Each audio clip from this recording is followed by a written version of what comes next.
আমরা প্রত্যেকের বাড়ির সামনে এই গাছটা আমরা রোপণ করি বা রাখি, মন্দির তৈরি করি। নাম হচ্ছে তুলসী দেবী, বিমলা দেবী। এত ভালো ভালো গাছ থাকতে কেন রাখি? যে কৃষ্ণ প্রেমের যত কিছু এই জায়গায় গচ্ছিত। আজ থেকে কিন্তু আপনার সেই তুলসী দেবীর আরাধনা, অর্থাৎ তাকে সন্তুষ্টি করবার যে প্রয়াস, যে ব্রত, সেটা কিন্তু আজকে থেকে শুরু হলো। ভগবান কৃষ্ণের নাম অনুসারে এটাকে কেশব মাস বলা হয়, তাই ব্রতটা হচ্ছে কেশব ব্রত, আমরা যেটাকে জল দান করি। যাই হোক, ভক্তবৃন্দের ওই চরণে আমি কর স্পর্শ করে মিনতি জানাবো, যেটুকু সময় শ্রীমদ্ ভগবত গীতা এবং ভগবত পাঠ হবে আপনারা মুখে কথা বলবেন না, কারণ বসাটা একটু এলোমেলো হয়ে গেছে। যেমন ভক্তরা বসে আছে, ভক্তদের মুখের সঙ্গে আমার যোগাযোগ নাই। যদি ভক্তরা নেমে বসে তাহলে কিন্তু একটু সুন্দর হয়, মনে হয় সবার সঙ্গে। এবার থেকে যদি আপনারা সামনে আসেন, এবার থেকে একটু সরে গিয়ে ওদের বসার সুযোগ করে দিলে, কারণ ভক্ত এবং পাঠকের সঙ্গে একটা যোগসূত্র না থাকলে সমন্বয়টা ঠিক হয় না। হরে কৃষ্ণ।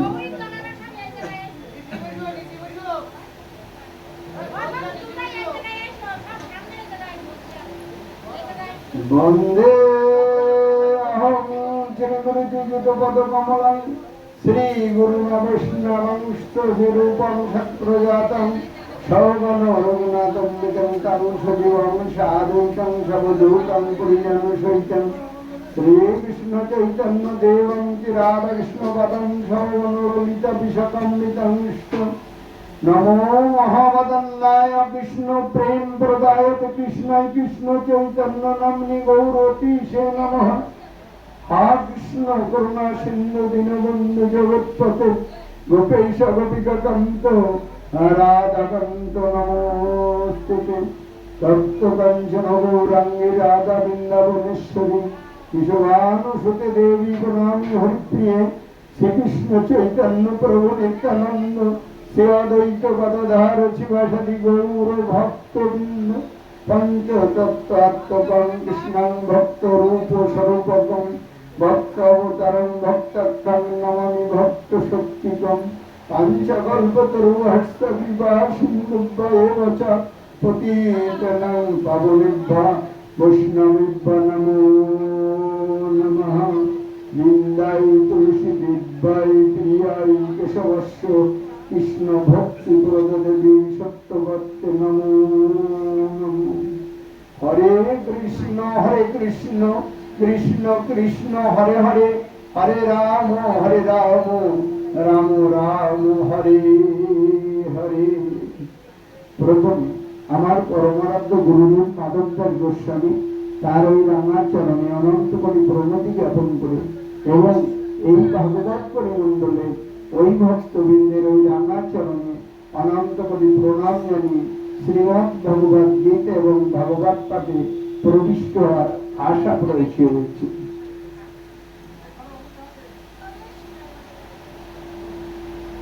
দেখুন, গীতায় বললেন মহি আবশ্য হল যেমান নিত্যযুক্ত পশ্চাতে শ্রদ্ধায় পরার পৃষ্ঠাতে মে যুক্ততম মতা। শ্রদ্ধার অর্থ হচ্ছে আমাকে মনোনিবিষ্ট করিয়া নিত্যযুক্ত হইয়া শ্রদ্ধা ভক্তি সহকারে যে আমার আবরণ করে, উপাসনা করে, আমার মতে সেই শ্রেষ্ঠ ভক্ত। আজকের দিনটা হচ্ছে শুভ নববর্ষ, নতুন বছরটা এসে গেছে। বিগত বছরের কত গ্লানি, ত্যাগ, তিতিক্ষা, কত রকম সমস্যার ভিতর দিয়ে একটা বছর অতিবাহিত করেছি। আগামী এই বছরটা যেন আমাদের জন্য সুন্দর, মনোরম, সুপলভ্য হয়, এটাই উদ্দেশ্য। সেই উদ্দেশ্যের প্রারম্ভে প্রথমে আমাদের কিন্তু ভক্ত হতে হবে। আমাদের কি হতে হবে? ভক্ত হতে হবে। তাহলে ভক্ত হতে গেলে আমরা কি এই আমার যেমন পোশাক পরা আছে বৈষ্ণবীয় পোশাক, এই পোশাকটা পরলেই চক্ষু মুদ্রিত করে কৃষ্ণ কৃষ্ণ করলেই আমি ভক্ত হতে পারবো? কিন্তু শাস্ত্রে বললেন না, শাস্ত্রে বিধান যেটা দিয়েছে আমাদের সেই মতো চলতে হবে এবং সেই মতো একটু একটু করে সেগুলো আমাদের কি হৃদয়ঙ্গম করে আস্তে আস্তে দিনের পর দিন অভ্যাস করে আমরা তার সেই করুণা বা কৃপা পাওয়ার সেই রাস্তাটাই যাব। এটা উদ্দেশ্য। তাহলে উদ্দেশ্যটাই ভক্ত হতে গেলে শ্রীমদ্ ভগবত গীতা, গীতা হচ্ছে ভগবানের মুখের বাণী, সীমবাদ শ্লোকগুলো ভগবানের, তাই ভগবানের মুখের কথা বলা হয়। আমরা এখানে যত ভক্ত আছি সকালে ঘুম থেকে উঠে এই পর্যন্ত আমরা অনেক কথা বলেছি না, হাজার হাজার কথা কিন্তু বলেছি। রাধে রাধে কথা বললেন না, রাধে রাধে বললেন। কারণ ভাগবত অনুষ্ঠানে এসে কথা বললে, অন্য চিন্তা করলে, অন্য মনস্ক হলে, গীতায় কঠিন ভাবে একটা শ্লোক বলেছে, কিন্তু আমি কঠিন ভাবে বলবো না, আমি সুন্দর দিনে শান্তি পাওয়ার আশায় আমি শুধু বলবো যে অমঙ্গল হয়, অশান্তি হয়, সুখ হয় না, অসুখ হয়। অতএব আমরা এই দিনটাতে বা এই যেটুকু সময় শ্রীমদ্ ভগবত গীতা এবং ভাগবত পাঠ হবে, মুখে কথা বলবো না, শুধু মাত্র মঙ্গলের আশায়। তাহলে আমাকে সহযোগিতা করবেন। তো বললেন ভক্ত হতে গেলে গীতায় বললেন আমাতে মন, অর্থাৎ ভগবানে মন দিতে বললেন। তাহলে ভগবানের মনটা কেমন করে দেবো? আমরা যে কর্মটা করবো না কেন ভগবানকে সাক্ষী রেখে করবো। আমি সহজে চলে যাচ্ছি। তাহলে আমাদের ভগবানকে সাক্ষী রেখে ভগবানকে স্মরণ করে আমরা ওই কর্মগুলো করব এবং যে কর্মই করি না কেন আমাদের অভ্যাসে পরিণত করতে হবে। কারণ গীতায় ভক্তি যোগে সুন্দর করে বলে দিয়েছেন অভ্যাস করতে হবে। তো অভ্যাসটা কেমন করে হবে? আমি 1 গ্লাস জল পান করবো, 1 গ্লাস জল পান করবো। জল পান করবার আগে যদি আমি বলি হরে কৃষ্ণ, হরে কৃষ্ণ, কোন মন্ত্র তন্ত্র কোনো কিছু যদি না জানা থাকে, শুধু হরে কৃষ্ণ বললে, আমি যদি জলটা পান করি, দেখবেন 2 দিন 5 দিন 10 দিন ওই হরে কৃষ্ণ বলতে বলতে আপনার জলটা হাতে আসার আগেই মুখ দিয়ে হরে কৃষ্ণ বেরিয়ে আসবে। এটাই হচ্ছে অভ্যাস। আপনি ফুল তুলবেন, মায়েরা ফুল তুলতে, ফুল তোলার আগে যদি হরে কৃষ্ণ বলেন, আপনারা এখানে বলতে পারেন আপনি হয়তো কৃষ্ণ ভক্ত সেই জন্য হরে কৃষ্ণ বলছেন, কিন্তু আমরা যারা অনুকূল ঠাকুরের ভক্ত, আমরা যারা বালক ব্রহ্মচারীর ভক্ত, আমরা যারা হরি ঠাকুরের ভক্ত, আমরা যারা রামকৃষ্ণ পরমহংসদেবের ভক্ত, আমরা যারা মায়ের ভক্ত, তারা কি বলবো? এটা একটা কথা, কিন্তু এটা কঠিন কথা। দেখুন আপনি সহজ ভাবে, আমি একটু সমন্বয়ের কথা বলি, আমি একটু সমন্বয়ের আলোচনা করি।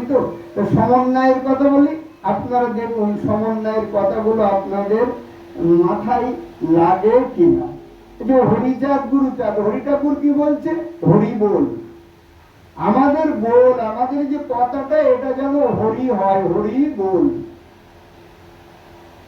তাহলে হরিকে, হরি যিনি কৃষ্ণ, তিনি রামচন্দ্র, তিনি নৃসিংহদেব, 10 অবতার, সবাই এক না? তাহলে ঠিক আছে, উনি হরি বলছে, বলুক হরি বল। আজকে বালক ব্রহ্মচারী কি বলছে? বলছে রাম নারায়ণ। আমরা যেমন হরে কৃষ্ণ বলছি, তারা বলছে রাম নারায়ণ। তাহলে রাম আর নারায়ণকে ওই একই জন্তু। অনুকূল ঠাকুরের ভক্তরা কি বলছে? জয় রাধে রাধে, কৃষ্ণ কৃষ্ণ, গোবিন্দ গোবিন্দ। তাহলে কৃষ্ণ রাধে গোবিন্দ কে জায়গায় চলে যাচ্ছে না? বৈষ্ণব কি বলছে? আমরা বৈষ্ণব অনুসারী। বর্তমান এখন হরে কৃষ্ণর আন্দোলন চলছে সারা বিশ্বব্যাপী। আমরা কপিল মুনিওয়ালারাও পিছিয়ে থাকবো না, আমরাও এগিয়ে উঠেছি সেই আন্দোলনের সঙ্গে। সেই নামের সঙ্গে সাধু সঙ্গ করবার আশায় সবাই এসেছি। তো সে বৈষ্ণব বলছে হরে কৃষ্ণ কৃষ্ণ কৃষ্ণ হরে হরে, হরে রাম রাম রাম হরে হরে। তাহলে কৃষ্ণ হরে রাম একই জায়গায় চলে গেছে। এবার দেখুন যারা শিবের ভক্ত আছে, একটা মাস শিবের ব্রত করলেন। শিব হচ্ছে গোলক বৃন্দাবনের বৈষ্ণব চূড়ামণি, বুঝতে পারলেন? গোলক বৃন্দাবন এখান থেকে 6টা ধাপ উপরে আছে, সেই গোলক বৃন্দাবনের বৈষ্ণব চূড়ামণি। আমরা যারা কৃষ্ণ ভক্ত, আমরা যারা বৈষ্ণব অনুসারী, তারা শিবের, যদি সেই শিব হচ্ছে আমাদের প্রধান বৈষ্ণব চূড়ামণি। আর ঘুরে ফিরে শিবের স্ত্রী কে হয়? কালী, দুর্গা, চামুন্ডা, কাত্যায়নী, যোগমায়া, যাই বলেন না কেন একই জন। হ্যাঁ, পার্বতী, ভগবতী, যাই বলি একই জন। তাহলে ওই শিব ভক্ত যদি হয়ে থাকি, তাহলে ওম নমো শিবায়, তাই না? এটা বলছি। তাহলে শিবকে ডাকা মানে, এবার শিব কি সেই জায়গায় দিতে পারবে না?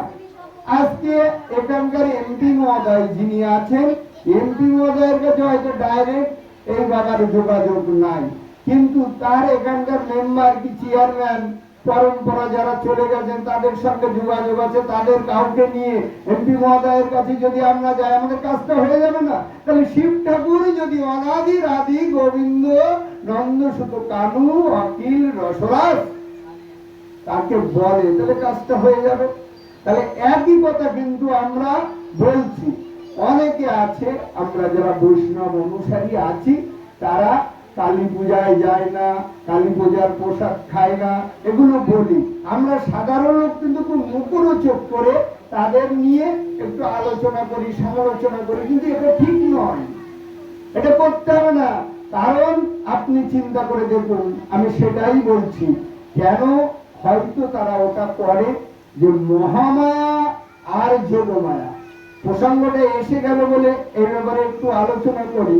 তাহলে মহামায়া আর যোগমায়া, মহামায়া হচ্ছে কালী বলেন, দুর্গা বলেন, যাই বলেন, তার বাইরের রূপটার নাম হচ্ছে মহামায়া।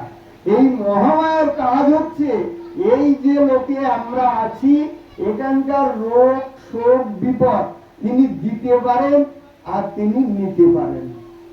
মায়ের ভক্ত যারা, তাহলে মহামায়ার কাজ এইটুকু, কিন্তু মোক্ষ অর্থাৎ মুক্তির যে কাজ, এই কাজটা তিনি কিছু দিতে পারবেন না। চিন্তা করে দেখুন, আমরা এসেছি অনাদিরাদি গোবিন্দের কাছ থেকে, তার অংশ বিশেষ। এখানে আত্মারূপী ভগবান বলছি, আত্মা এখানে আছে, তার সঙ্গে যুক্ত আছি, তাই আমরা সবকিছু করতে পারছি।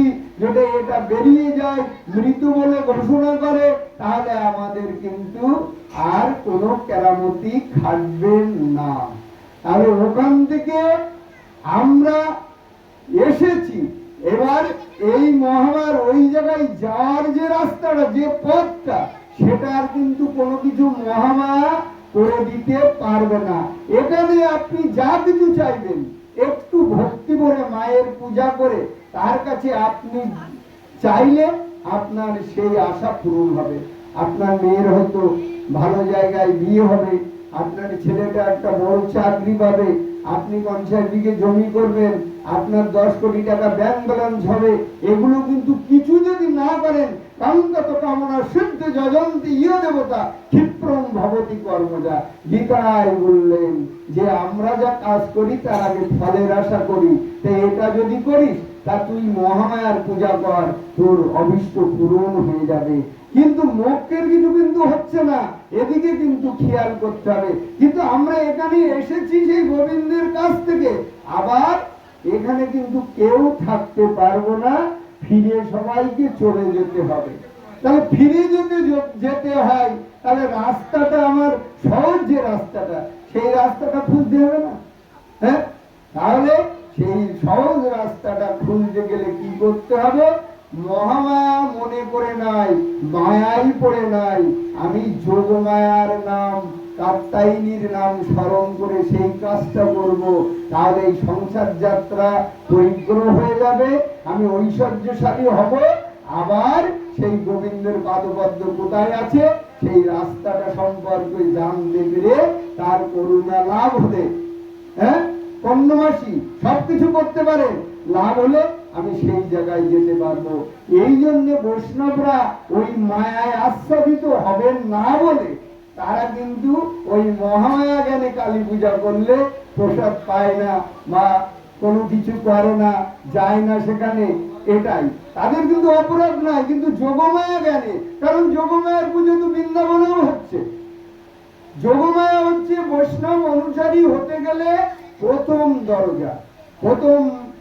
দরজাটা হচ্ছে যোগমায়া। তাহলে যোগমায়াকে খুশি যদি না করতে পারি তাহলে দ্বিতীয় দরজা রাধারানীর কাছে তো যেতে পারছি না। আর রাধারানীর কাছে যদি না যেতে পারি তাহলে যাগ যজ্ঞ ব্রত সাধন কত কিছু আমরা করছি কিসের জন্য?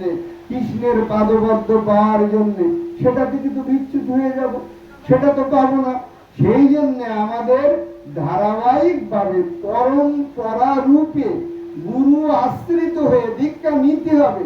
গুরু আশ্রিত হয়ে এই যেমন এই ভক্তদের বাড়িতে সাধু সঙ্গ হচ্ছে, এই সাধু সঙ্গ করে আমরা ওই জায়গায় নামের সঙ্গে যুক্ত থাকতে হবে। কলির যুগ ধর্ম নাম সংকীর্তন।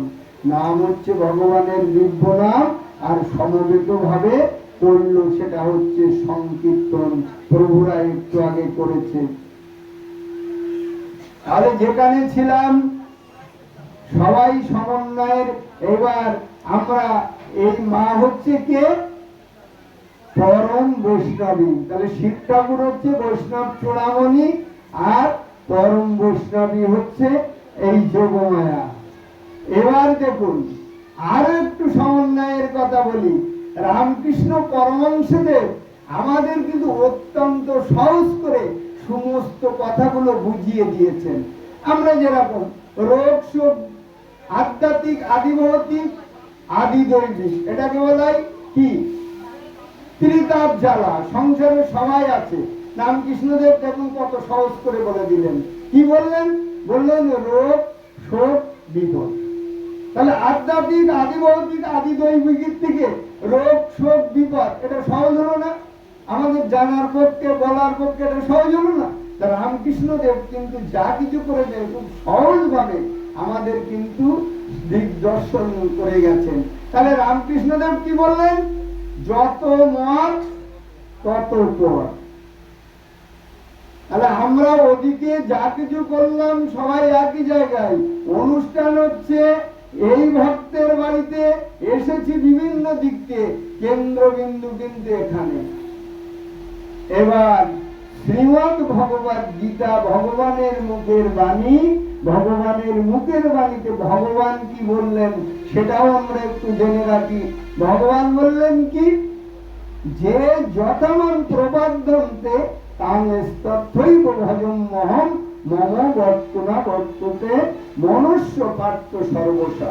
এই শ্লোকটার অর্থ হচ্ছে যে যে পথে আসুক না কেন আমি তার সেই পথে তার সাড়া দেব। যে যেভাবে আমাকে ডাকুক না কেন আমি তার ডাক সেইভাবেই শুনবো। বোবা ছেলের কথা কি মা বাবা শুনতে পায় না, বুঝতে পারে না? হ্যাঁ, তাহলে বোবা ছেলের কথা যদি তার মা বাবা সবাই বুঝতে পারে তা নিশ্চয়ই আমার অনাদিরাদি গোবিন্দ নন্দ সুত কানু অকিল রসরাজ তিনি আমরা যেভাবে ডাকবো না কেন সেইভাবেই তিনি শুনবেন। এই জন্য আমাদের বারবার কিন্তু কৃষ্ণকে কেন ভগবান বলি?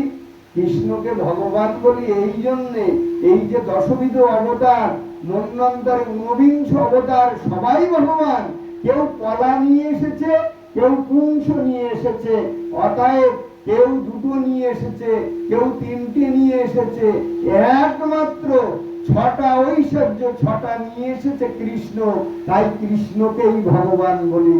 না হলে শঙ্করের নামের আগেও কিন্তু ভগবান বলা হয়। এই জন্য বারবার ঘুরে ফিরে আমরা কৃষ্ণকে ভগবান বলি। ছটা ঐশ্বর্য একমাত্র কৃষ্ণের ভিতরে সমস্ত সহ্য, সমস্ত বীর্য, সমস্ত ঐশ্বর্য, জ্ঞান, শ্রী, বৈরাগ্য, এটাও সহজ করে দিলেন। তাহলে এই 6টা গুণ একমাত্র কৃষ্ণের ভিতরে আছে। তার জন্য তাকে বারবার ভগবান বলি। যে যে পথে দীক্ষা নিয়েছেন, যে যে মত পথে আছেন, কোনো কথা নাই আমার, সেই মত পথ সেইভাবে গুরুর নির্দেশিত পথে গুরুর কাছে যখন আপনাকে সমর্পণ করে দিয়েছেন, আপনাকে নিবেদন করে দিয়েছেন, তাহলে সেই গুরুর নির্দেশিত পথে শুধুমাত্র শ্রদ্ধা ভক্তি সহকারে চলে যান। আপনার ওই গুরুদেবের আশীর্বাদে আপনার অভিষ্টে আপনি পৌঁছে যেতে পারবেন। শুধু ধারাবাহিক ভাবে পরম্পরা রূপে আমাকে এগিয়ে যেতে হবে। এটাই হচ্ছে মত এবং পথ। তাহলে ভক্তই কি বললেন?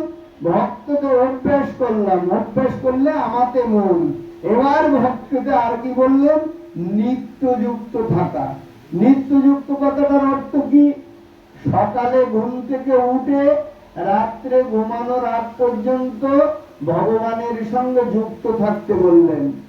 তাহলে আমাদের পক্ষে এই সংসারের জীব যারা ত্রিতাপ জেলায় আছি, আমাদের পক্ষে কি সম্ভব সকালে ঘুম থেকে উঠে রাত্রে শোয়ার আগ পর্যন্ত শুধু ভগবানের ক্রিয়াকর্ম করা, শয়নে স্বপনে নিদ্রা জাগরণে ভগবানের কর্ম ছাড়া আর কিছু না করা আমাদের পক্ষে কি সম্ভব হবে? নিশ্চয়ই হবে না। কারণ আমি যদি বলি হবে, আপনারা বলবেন বাবা আমাদের সংসারগুলো তোমাকে চালিয়ে দিতে হবে, কারণ আমরা যদি কর্ম না করি, অর্থ না আনি, তাহলে এই সংসারের কর্মগুলো কেমন করে চলবে? আমি দেখুন একটা পয়সাও ব্যয় করাবো না, আবার একটা টাকাও ব্যয় করাবো না, আবার আপনাদের সময় নষ্ট করব না। শুধু এই জায়গাটা পরিষ্কার করেন, আমি শ্রীমদ ভগবদ গীতার আলোকে ভজন পদ্ধতি একটা পদ্ধতি দিয়ে যাচ্ছি গীতার আলোকে, এইটা একটু খেয়াল করে শ্রবণ করবেন। তাহলে নিত্যযুক্ত সকালে ঘুম থেকে উঠলাম।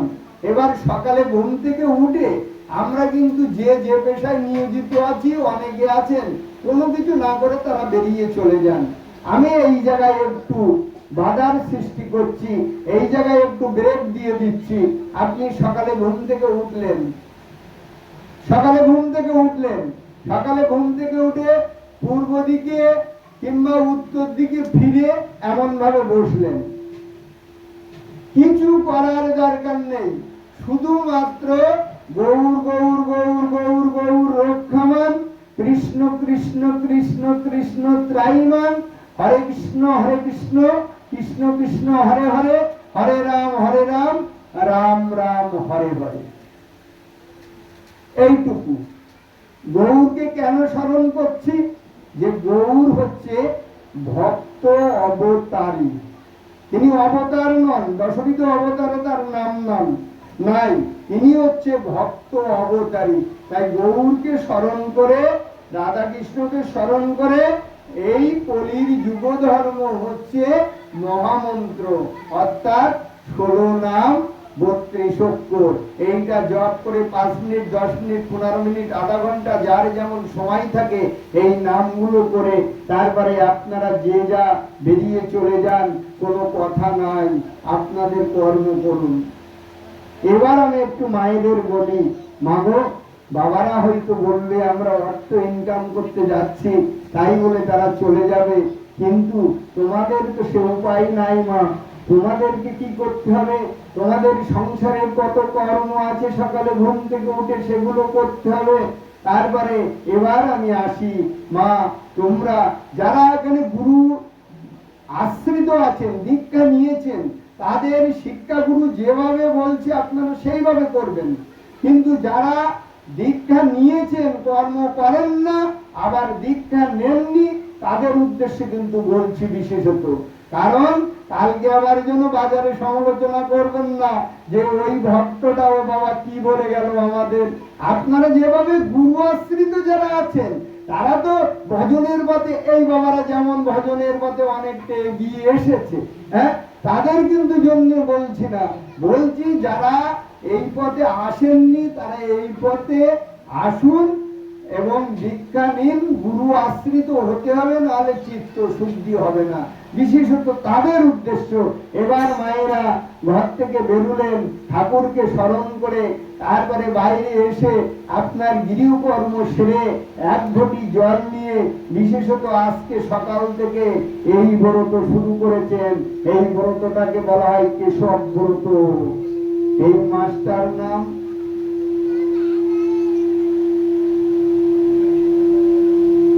কি? মাইকা কোথায় আছে?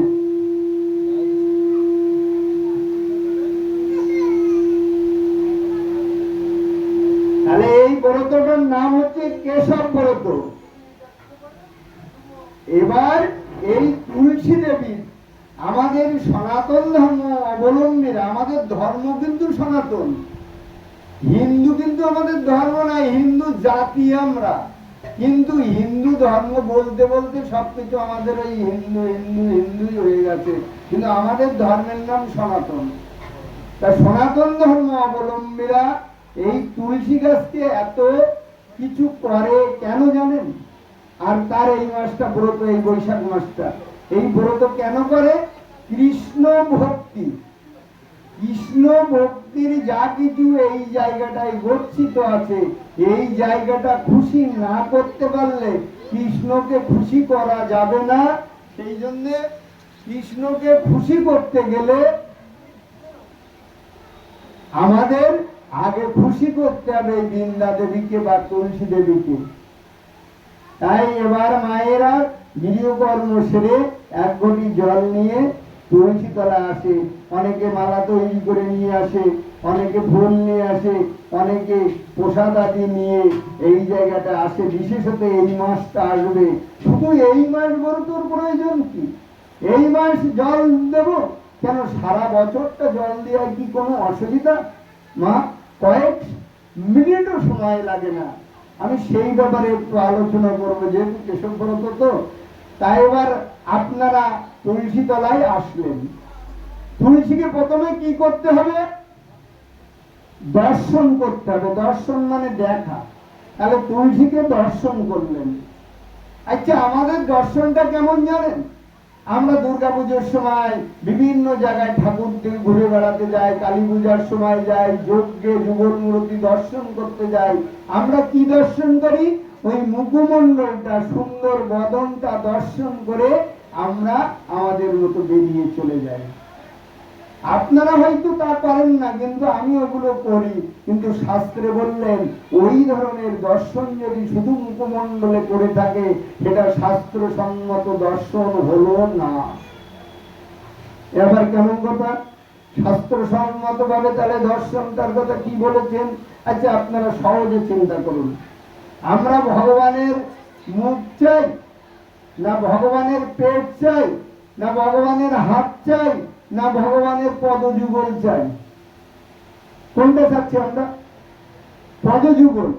তাহলে পদযুগল যদি চেয়ে থাকি, তাহলে ভগবান হোক, যে দেবতা হোক, যাকে ভালোবাসেন আর আপনার আরাধ্য যাই যে হোক না কেন, তাহলে আগে তো পায়ের দিকে মুখটা দিতে হবে না? চোখটা পায়ের দিকে দেওয়া উচিত না? এবার পায়ের দিকে দিয়ে আস্তে আস্তে উপরে উঠে সুন্দর মুখটা দর্শন করে তার করুণা নিয়ে চলে যাবেন। কিন্তু যদি শুধু মুখে দর্শনটা করি, তখন দর্শনটা হলো না। এবার কি করলেন? স্পর্শ করলেন। এবার কি করলেন? প্রণাম করলেন। প্রণাম মন্ত্র এইরকম ভাবে 15টা কর্ম আছে এই তুলসী তলায়। এই মাসে, বিশেষত এই মাসটাই এই কর্মগুলো করবে। 15টা কর্ম। এই 15টা কর্মের ভিতরে প্রণাম মন্ত্রটা আমার দাদাও একটু আগে বলেছে। আপনারা প্রায় সবাই হয়তো প্রণাম মন্ত্রটা মুখস্থ আছে। বৃন্দায় তুলসী দেব্যায় প্রিয়ায় কেশবস্য কৃষ্ণ ভক্তি প্রদ দেবী সত্যবত্তে নমো নমঃ, এইটা তাই না? প্রণাম মন্ত্র আর একটা আছে, কিন্তু সেটা কি? বিষ্ণু বিষ্ণু প্রীতি করে মাতনস্থ নমস্ত তুলসীশ্বরী পবিত্র কুরু মেহঙ্গি বিশুষ্ক হর্ষকারিণী। এটাও কিন্তু প্রণাম মন্ত্র। দুটো প্রণাম মন্ত্র আছে। এইবার জল দেওয়ার একটা মন্ত্র আছে। হ্যাঁ, তাহলে প্রণাম দিলেন, মাথায় জল দিলেন, প্রদক্ষিণ করলেন, তাকে আপনার বীজ মন্ত্র যেটা আছে সেটা আপনি এখানে করলেন। তারপরে আপনি তুলসী দেবী একটা মহত্ব আছে, সেই মহত্বটা পাঠ করলেন এমন ভাবে 15টা, তারপরে প্রদক্ষিণ করছেন শেষে 15টা কর্ম আছে। এইবার ভক্তদের হয়ে আমি একটু বলি, আপনাদের সবার কৌতূহল আছে, আপনাদের সবার প্রশ্ন থাকতে পারে যে আমি মন্ত্র জানি না, তন্ত্র জানি না, তাহলে তুলসী দেবীকে কি খুশি করবার কোনো রাস্তা নাই? আমি বলেছি আপনাদের প্রথমে, বোবা ছেলের কথা যদি পিতা মাতা শুনতে পারে, তাহলে ভগবানকে আপনি যেভাবে খুশি করবেন, আপনার ভাবে সেইভাবে তিনি খুশি হবেন। ভজন, আমরা বলি ভজন, সাধন ভজন। ভজনটা কি? ভজনটা কি এইদিকে খেয়াল করুন। ভজনটা হচ্ছে ভগবানকে খুশি করবার জন্য যে কর্মটা করবেন সেটাই ভজন। ভগবানকে খুশি করবার জন্য, সন্তুষ্ট করবার জন্য যে কর্মটা করবেন সেটাই ভজন। কিন্তু কর্মটা করতে হবে সৎ কর্ম। কর্মটা যদি অসৎ কর্ম করি তাহলে হবে। সাধক রামপ্রসাদ কি বললেন? সংসার ধর্ম বড় ধর্ম, তাই পারি না ছেড়ে যেতে। অনেক মুরুব্বিদের যদি বলি, বাবা দীক্ষা নেননি যখন, এখন দীক্ষাটা নিয়ে অন্তত একটু নাম করেন, গলায় একটা তুলসীর মালা দেন। ও বাবা, ও তোমাদের খেয়ে বসে কাজ নেই, তোমরা ওসব করো, আমাদেরও নিয়ে আর সময় নাই, আর তুলসীর মালা নিয়ে মৃত্তিকাতার কথা বলতে পারবো না। আরে বাবা, এই জায়গায় ভগবানকে রেখে যদি আপনি কত অশাস্ত্রীয় কাজ করছেন, এখানে আত্মারূপী ভগবান আছে না, তাহলে ভগবানকে এই জায়গায় নিয়ে কত অশাস্ত্রীয় কাজ করছেন, কত অধার্মিকের কাজ করছেন, কত খারাপ কর্ম করছেন, তাহলে আপনি কান দিয়ে ফু দিয়ে দেবে, আপনি গুরু আশ্রিত হলেন, চিত্তটা শুদ্ধি হলো। আপনি যে কর্ম করছেন সেই কর্ম করুন, খারাপটা খারাপের দিকে যাবে, ভালো কর্মটার একটা হিসেব হয়ে আস্তে আস্তে ভালোর দাঁড়িপাল্লা আপনার ভারী হয়ে যাবে। এই জন্যে গুরু কাছ থেকে ওই কর্মপ্রহরে ফোঁটা দিয়ে নিতে হবে, গুরু আশ্রিত হতে হবে। হলে আমি যে কর্ম করছি তার ভালো কর্মগুলো পরপর আমার জমা হবে। চিত্ত যদি শুদ্ধি না হয় কোনো লাভ হবে না। কেন হবে না? ভক্তের গৃহে আজকে ভাগবত অনুষ্ঠান হচ্ছে, আপনারা কত ভক্তরা এসেছেন বিভিন্ন দিক থেকে। এই রাস্তাটায় যদি কাটা দিয়ে ঢাকা থাকতো, এই রাস্তাটা যদি অপরিষ্কার থাকতো, ময়লায় পরিপূর্ণ থাকতো, আপনারা কি আসতে পারতেন? তাহলে যা আছে বিশ্বব্রহ্মাণ্ডে তাই আছে দেহ ভাণ্ডে। এই চিত্ত যদি সিদ্ধি না হয়, এই জায়গাটা যদি পবিত্র না হয়, তাহলে আপনার কোন কর্ম খুব একটা সুবিধা হবে না। ওটা শাস্ত্রে দেখে নেবেন। এই জায়গাটা গুরু আশ্রিত না হলে চিত্ত শুদ্ধি হবে না। এই জন্যে যারা দীক্ষা নেননি তারা গুরু আশ্রিত হন, যার কাছ থেকে দীক্ষা নেন, তাতে কোনো আমার কথা নাই। এমনি ভাবে একটু একটু করে এগিয়ে এসে এবার এই তুলসীতলার কাজগুলো করলাম। মন্ত্র জানার প্রয়োজন নাই, শুধু এই কর্মগুলো করবেন। কর্ম অর্থাৎ কাজ। কি কাজ? কাল সকালে যারা করেন না, কালকে সকালে ঘুম থেকে উঠে আপনার কর্ম সেরে স্নান করে এক ঘটি জল নিয়ে তুলসী তলায় এসে তুলসীকে প্রথমে আপনি দর্শন করবেন, তারপরে স্পর্শ করবেন, তারপরে প্রণাম করবেন, তারপরে জল দিবেন মাথায়, তারপরে কিছু প্রসাদ যদি দিতে চান দিবেন, না থাকলে কোনো প্রয়োজন নাই। এবার তুলসী দেবীকে প্রদক্ষিণ করলেন, করার পর বৃন্দা দেবীর কাছে যে শুধু আমার কিছুই প্রয়োজন নাই, হে বৃন্দা দেবী, হে তুলসী দেবী, আমি মন্ত্র জানি না, আমি তন্ত্র জানি না, আমি সাধন জানি না, আমি ভজন জানি না, কেমন করে তোমায় ডাকতে হয় মগন তাও জানি না। আমার মতো অদমকে নিজ গুণে ক্ষমা করে তুমি কৃষ্ণ প্রেম দান করো। যার ভাষায় সেইভাবে এই কথাগুলো বলতে হবে এমন কোনো কথা নাই। আপনাদের মনে যে কথাগুলো বলবেন বৃন্দা দেবী খুশি হবে, সন্তুষ্ট হবে। এই রকম কথা বলে আপনি ওখান থেকে চলে গিয়ে এবার ঠাকুর ঘরে ঢুকলেন। এই বৈশাখ মাসে এই কেশবব্রতের মাসে আপনারা জলের ধারা দিতে যদি নাও পারেন, তাহলে কিন্তু এই যে কর্মগুলো বললাম, কাল সকাল থেকে বাবারা যদি পারেন ভালো হয়। কেন ভালো হয়? বাবা, আপনি হয়তো চলে যাচ্ছেন যে আমাকে অর্থ ইনকাম করতে হবে, এই বলে আপনি দায় এড়িয়ে চলে গেলেন, কিন্তু 3 বেলা যদি আপনার খেতে হয় তাহলে সাধন ভোজন আপনাকে করতে হবে। না হলে শেষের দিনে অন্তিম শয্যায় শায়িত হয়ে যখন সেই চিত্রগুপ্তের খাতাটা খুলে আপনার হিসাবের কথা বলবে, আপনার কাছে যখন জিজ্ঞাসা করবে তুই কি সাধু সঙ্গ করেছিলি, যদি ওখানে লেখা না থাকে তাহলে না বলবে, বলেছিল তোর দুটো হাতে দিয়েছিলাম তুই আমার ভগবানের কর্ম করার জন্য, সেই হাত দিয়ে কি তুই কর্ম করেছিলি? তোর দুটো চোখ দিয়েছিলাম ওই যুগল মূর্তি দর্শন করবার জন্য, তুই কি দর্শন করেছিলি? আমি দুটো পা দিয়েছিলাম ওই হেঁটে যজ্ঞ ক্ষেত্রে যে যজ্ঞের নিষ্কাম ভাবে কিছু কর্ম করার জন্য, তুই কি করেছিলি? আমি তোর দুটো কর্ম দিয়েছিলাম, তুই ওই তারক ব্রহ্ম নাম মহামন্ত্র শ্রবণ করার জন্য তুই কি শুনেছিলি? যদি রেজাল্ট আসে না, তাহলে 28টা নরক অপেক্ষা করছে। আমাদের শাস্ত্রে লেখা আছে কর্ম অনুসারে ওই আপনার সেই এক একটা করে সেই নরকের পথ ধরে হয়তো হয়ে যেতে পারে। সেই জন্য আমরা এই কলিতে পুষ্পবন্ত কলি এটাকে বলা হয়। পরম সৌভাগ্যবান হলে এই কলিতে জন্ম হয়, যে কলিতে গৌরাঙ্গ মহাপ্রভু আজকে তিনি এসেছেন। তিনি সব কলিতে আসেন না, সেই গৌরাঙ্গ মহাপ্রভু এসে গোলকে গোপনে যে নাম ছিল সেই নাম আমাদেরকে সবাইকে দিয়ে দিলেন এবং আমাদের একটু সেবা দিতে বললেন। এই কারণে আমরা সবাই সৌভাগ্যবান।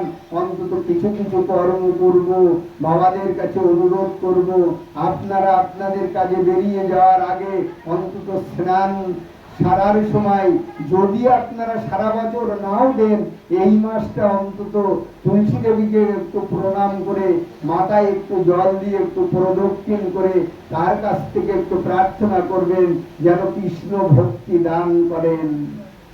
এবার মায়েরা তুলসী তলা থেকে ঠাকুর ঘরে চলে যায় না ঠাকুর ঘরে? এবার ঠাকুর ঘরে ঢুকলেন, বিভিন্ন ছবিতে মূর্তিতে ঠাকুর ঘরে থাকে। আপনারা ঠাকুর ঘরে যখন ঢুকবেন তখন কিন্তু মনে চিন্তা করবেন যে ওই সাক্ষাৎ ভগবান, স্বয়ং ভগবান সব কিন্তু জীবিত। আমরা যদি চিন্তা করি শুধু ছবিতে আমরা কৃষ্ণ দেখছি, রাধারানীকে দেখছি, না, তারা কিন্তু জীবিত।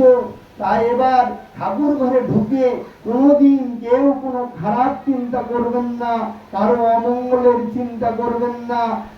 দেহি দেহি, দাও দাও, লোভ লালসা কামনা বাসনা, আপনারা রিপু এবং ইন্দ্রিয়ের বশবর্তী হয়ে রিপু এবং ইন্দ্রিয়ের কাছে আমরা আজকে ধরা খেয়ে আছি। সেই ধরার কারণে ওখানে যে যেন সেইগুলো আপনারা বলবেন না।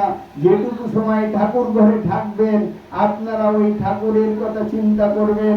আমি সহজ করে আপনাদের ভজনটার কথা বলে দিই। ঠাকুর ঘরে ঢুকে ওই ছবিতে চিন্তা করতে পারেন, আমি মন্ত্র জানি না, তন্ত্র জানি না। আমি আপনাদের বলেছি মন্ত্রের প্রয়োজন নেই, তন্ত্রের প্রয়োজন নেই, শুধুমাত্র কর্মটা করেন, শুধু কাজটা করেন। এই কাজ করলে আপনি দেখবেন আস্তে আস্তে আপনি মন্ত্রতন্ত্র জানার আগ্রহ আপনার।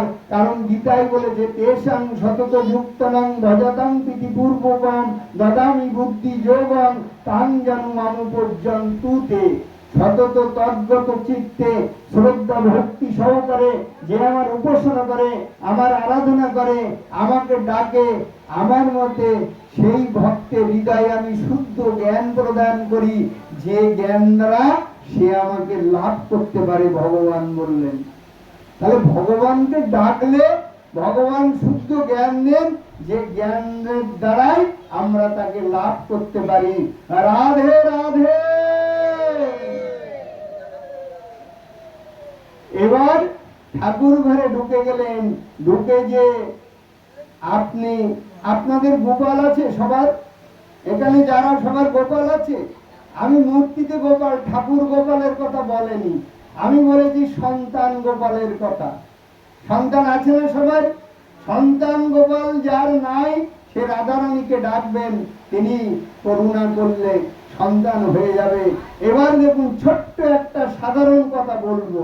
আজকে প্রথম দিন এখানে এসেছি তো, এই জন্য ভজনটা দিচ্ছি, তা না হলে নাম মহত্বের উপরে আলোচনা এবং সাধ্য সাধন তত্ত্ব এসবগুলো শেষের দিকে যেটুকু পারি বলবো।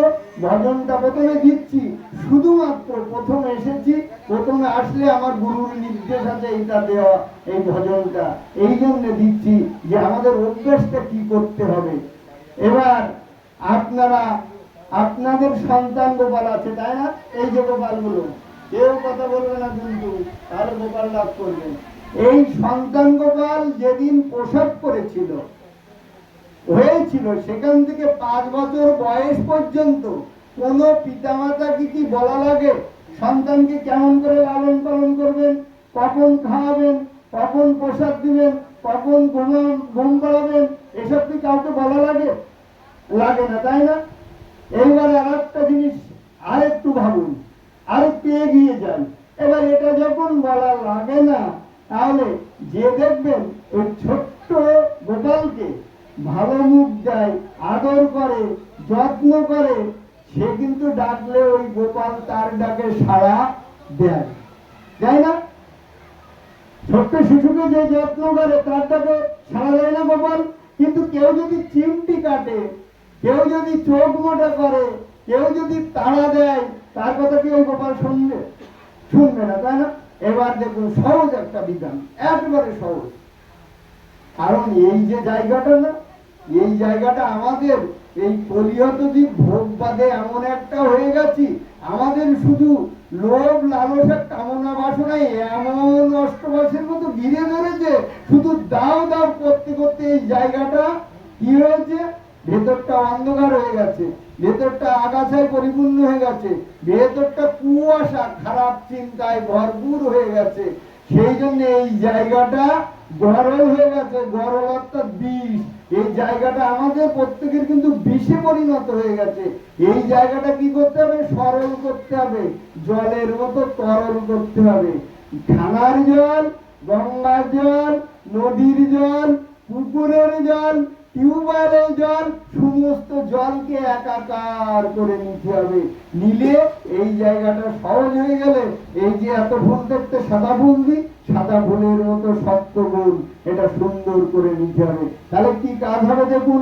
এইবার ওই গোপালকে যারা ভালো মুখ দেয়, গোপাল যখন তাদের কথা শোনে, এবার ঠাকুর ঘরের ভেতরে ঢুকে ওই ঠাকুরের ছবিতে গোপাল আছে, সেটা আপনি জানুর উপরে নিলেন, আপনি বুকে নিলেন, আপনি যত্ন করলেন, আপনি মাথায় করলেন, আপনি যেমন যার যেমন আদর করবার। আমি বলেছি ভগবানকে খুশি করবার জন্য কে কোন ভাবে খুশি করবেন, এটা তো আপনাদের নিজেদের ব্যাপার।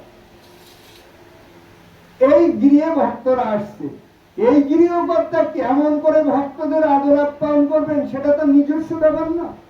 কেউ গিয়ে কিনে দিতে পারে, কোন শিক্ষক বলে দিতে পারে, কোন গুরুদেব বলে দিতে, শাস্ত্রে কি লেখা আছে এটা বলে দিতে পারে, কিন্তু কেউ ওই কর্মটা করে দেবে না, কিন্তু ওটা নিজের করতে হবে। এবার ঠাকুর ঘরে ঢুকে সুন্দর করে ওই গোপালকে আপনি আদর করবেন। আচ্ছা, এখানে একটা আপনাদের তত্ত্ব দিয়ে যাই, তত্ত্বটা ওই জায়গাটা মনে রাখবেন। কিন্তু তত্ত্বটা কি? এই সন্তান প্রসব করাচ্ছেন আমার অনাদিরাদি গোবিন্দ যখন ব্রহ্মাকে, তত্ত্বটা একটু মাথায় রাখবেন, বুঝতে সুবিধা হবে বলে তত্ত্বটা বলে যাচ্ছি।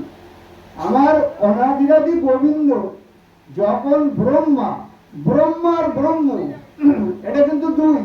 ব্রহ্মা হচ্ছে কি? পঞ্চমুখ, চতুর্মুখ। এই ব্রহ্মা আমাদের যিনি সৃষ্টি করেছেন, তিনি হচ্ছে ব্রহ্মা। আর ব্রহ্মকে এক ব্রহ্ম, দ্বিতীয় নাস্তি, অনাদির আদি গোবিন্দ, পরব্রহ্ম, পরম ধাম, পরম পবিত্র ভগবান, পুরুষ, শাশ্বত, দিব্য, আদিদেব, অজ, বিভু। তাহলে তিনি হচ্ছে ব্রহ্ম অর্থাৎ কৃষ্ণ, আর ব্রহ্মা হচ্ছে আমাদের যিনি সৃষ্টি করেছেন, এটা মাথায় রাখবেন। এবার কি করলেন? এই ব্রহ্মা যখন মানুষ সৃষ্টি করলেন, প্রথমে চারজনকে কি সৃষ্টি করলেন? সনকাদি, সনত কুমার আছে না, সনন্দন, এদের চার ভাইকে তিনি সৃষ্টি করলেন। করলে কি হলো? যেই তারা আসলো, আবার ওইভাবেই তারা সেই নিত্যধাম গোলক বৃন্দাবন সেই জায়গায় চলে গেল। এবার ব্রহ্মা ছুটতে ছুটতে গোবিন্দের কাছে যেয়ে বলছে, ও ভগবান, আমি তো ভক্তদের সৃষ্টি করেছিলাম, কিন্তু তারা তো সবাই আবার চলে গেছে, তাহলে সৃষ্টিটা হবে কি করে? আমরা যদি সৃষ্টি না করি, সবাই যদি নিঃসন্তান হয়, তাহলে কি জনসংখ্যা কি বাড়বে? বাড়বে ভক্তরা? তাহলে সৃষ্টি করতে হবে।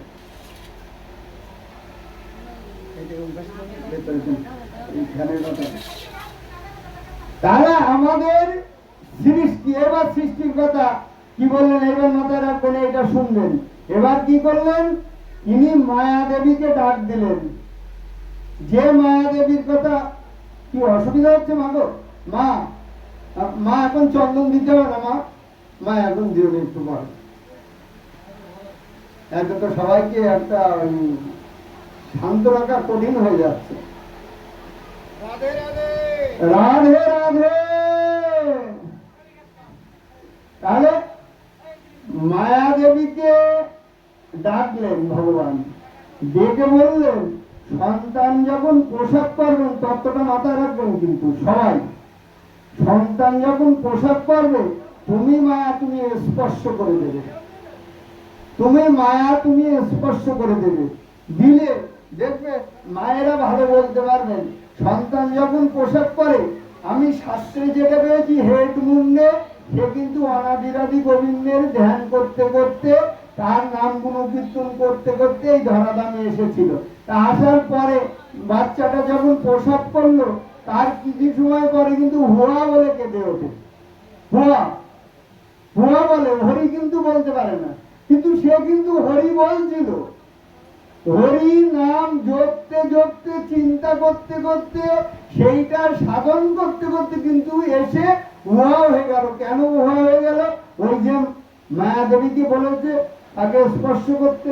দেখবেন বাচ্চাটা হওয়ার পরপরই মায়া দেবী যখন স্পর্শ করে, ওটা দেখতে পান না, তার কয়েক সেকেন্ড পরে উহা বলে চিৎকার করে থেমে যায়, কিন্তু কয়েক সেকেন্ড মারা ভালো বলতে পারবে, বাবারা পারবে না। তা ওই যে থেমে যায়, ওই থামাটাই মায়া দেবী স্পর্শ করে দিল।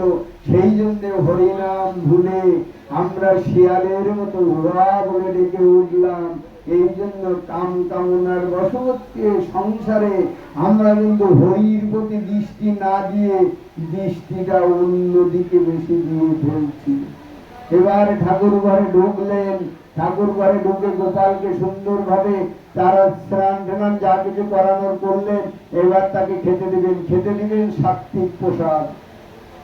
কেউ যেন ওই 15 দিন আগে চিনি কিনে এনেছেন, বাতাসা কিনে এনেছেন, চিনি কিনে এনেছেন, সেগুলো ঘরে রেখে দিয়েছেন, যে আমার গোপালের সেবা দেব, আমার মায়ের সেবা দেব, আমার বাবার সেবা দেব, আমার ঠাকুরের সেবা দেব। চিন্তা করুন, 15 দিন এগুলো থাকলে কিন্তু বন্ধ হয়ে যায়, নিজে খেতে পারেন না, তাহলে সেগুলো ভগবানকে কেন দিবেন? আমার বাবা, তার বাবা, তার বাবা, জগতের বাবা, জগতের বাবা হচ্ছে ভগবান। এগুলো সব কিন্তু তার, কিছু কিছু আমাদের দিয়েছে, তাই আমরা ভোগ করছি। তার জিনিস তাকে দেব। আমাদের এত কৃপণতা কিসের জন্য? এই দিকটা খেয়াল করে রাখবেন। যখন যে ফল বেরোবে, আর আপনার কপিল মুনির মতো জায়গায় আছেন, এখান থেকে বাজারে গেলে সব কিছু পেয়ে যাবেন।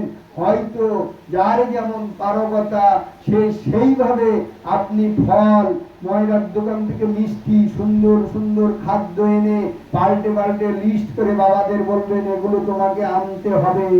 কারণ আমার বাড়িতে যদি আজকে মেয়ে জামাই আসে, আজকে আমার কোনো আত্মীয় আসে, বড় বাজারের ফর্দ আমরা করে দিই, কিন্তু ভগবানের প্রসাদ দেওয়ার বেলায়, সেবা দেওয়ার বেলায় আমাদের কিন্তু অত্যন্ত কৃপণতা আসে, অত্যন্ত ব্যথা, অত্যন্ত দুঃখ।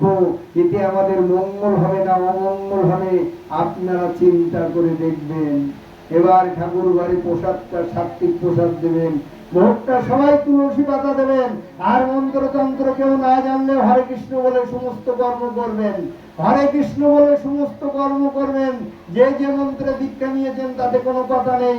আর তুলসী পাতা দিয়ে হাতে জল নিয়ে নিবেদনটা করতে তো সবাই পারেন, ওইভাবে নিবেদন করে এবার ঠাকুর ঘর থেকে বেরিয়ে আসবেন। ঠাকুর ঘর থেকে যখন বেরিয়ে আসবেন তখন বললেন পত্রং ফলং পুষ্পং তোহং, যে ভক্ত অপারিত অস্মৃত প্রযত আত্মনাং।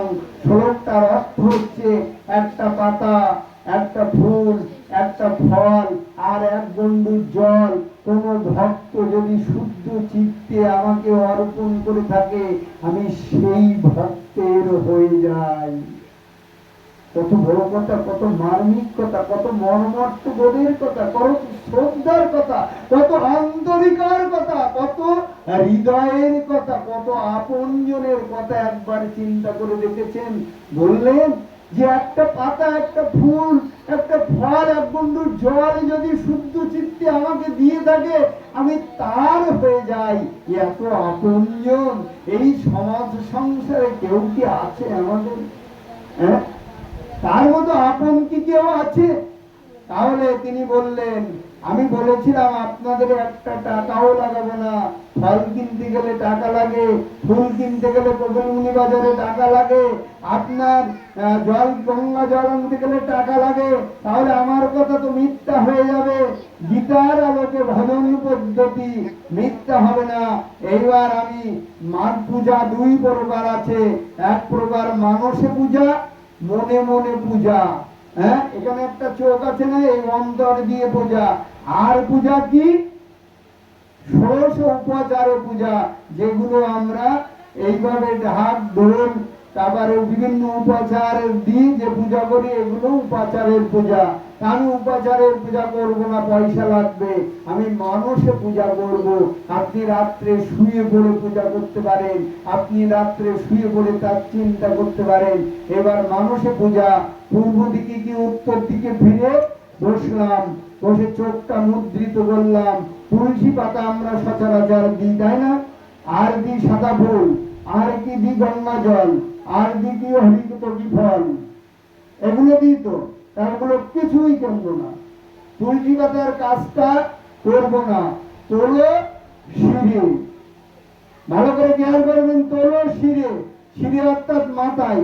তুলবো কি করে? এখানে একটা চোখ আছে না, এই চোখ দিয়ে আমি রাধা কৃষ্ণকে ভালোবাসি। যে যাকে ভালোবাসেন সেই দেবতাকে মাথার উপরে তুললেন, আমার মাথার উপরে রাধা কৃষ্ণকে তুললাম, ওই ওই চোখ দিয়ে তুলেছি। কিন্তু এবার চোখ দুটো বন্ধ করলাম।